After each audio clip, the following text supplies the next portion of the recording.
In today's video, I want to talk about why we care so much about how we look because I saw something recently that genuinely made me stop and think. It was a woman in her 20s who went to get a facelift. And objectively, there was nothing to lift. But in her mind, she wasn't youthful enough. And it was a beautiful girl, by the way. Beautiful, beautiful girl. And I've seen this more and more sadly lately with women, like women in the early 30s feeling like they need to get a facelift. And it really made me question what we're actually chasing at this point because I don't think we're chasing beauty or youth anymore. I think it's a very specific version of it that's been repeated way too many times now. So many times that it started to feel normal, basically, even when it's not. And this links to something much deeper, in my opinion, why so many of us care so much about our appearance in the first place. Because on the surface, it looks like it's about beauty, confidence, or just wanting to look good, whatever preference. But when you actually break it down, it's usually not about that at all. A lot of the time, it's actually about what we think looking a certain way will give us more validation, more attention, more acceptance, maybe even better relationships. And when you tie your self worth to those things, your appearance starts to feel a lot more important than it actually is.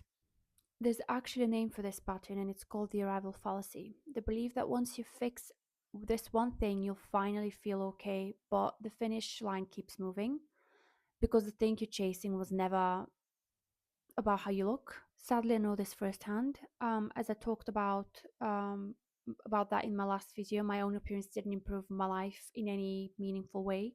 After I had aesthetic procedures done, and just found something else to fixate on and feel insecure about because the root of it was still there, completely untouched. And the standard itself keeps shifting. What's considered attractive now isn't the same as it was 10 years ago, let's say, or when I was a child. And what's being labeled as youthful right now is actually quite unnatural because real youth is softness, it's individuality, it's not one sculpted, hyper defined look repeated across a million different faces. And sadly, that look is being pushed so heavily through social media, through trends, that it starts to feel like the baseline. Like if you don't have it, something is wrong with you. If you don't have it, something is wrong with you. On the aesthetic side, using fillers or procedures to restore volume loss through aging or weight loss, that's a different conversation entirely.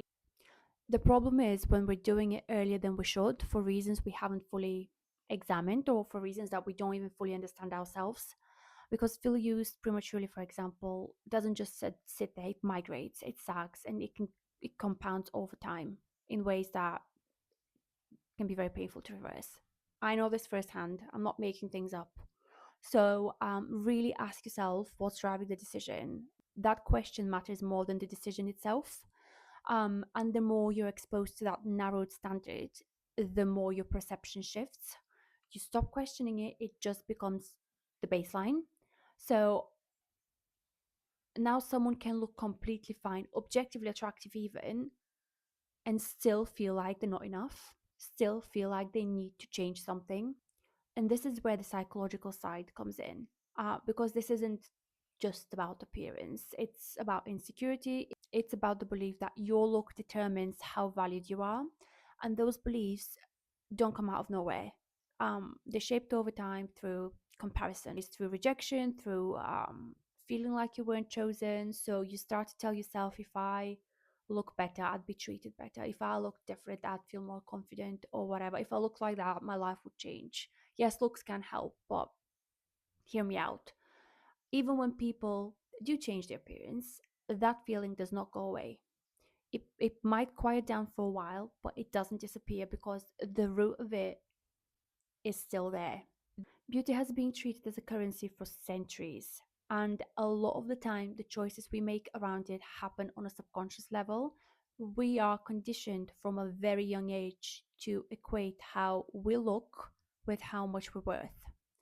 But there is what I think is worth sitting with as an advice, as a takeaway from this video. Before any aesthetic decision, ask yourself honestly, what do I think this is going to give me? Not the surface answer, the real one. And after any change you've already made, did the insecurity move somewhere else? Did something new appear to fixate on for you? Because if it did, that's a signal. That's the thing worth paying attention to. The question, do I want this, and have I been conditioned to want this, are not the same question. And most of us have never actually separated them. Sad but true. No amount of external change is going to feel like enough without the internal work. And I know that sounds like something people say, but I mean it in a very specific way. The internal work isn't abstract, it's asking the uncomfortable questions, it's noticing the pattern. Even that alone is your first step. It's figuring out who you actually are outside of how you look, what you want, what you value, and how you want to live. Because once you start to separate your self worth from your appearance, everything shifts, trust me. Not because you look different, but because you're no longer waiting for your reflection to tell you that you're okay. So, if this resonated, I'd really encourage you to sit with that question this week. What do I think this will give me? As in the aesthetic procedure or plastic surgery, change in appearance, whatever, and see what comes up, honestly. That's usually where the real work begins. And it's not easy, but it's better than what we're doing now. So, yeah, let me know what you think in the comments, and I shall see you in the next video.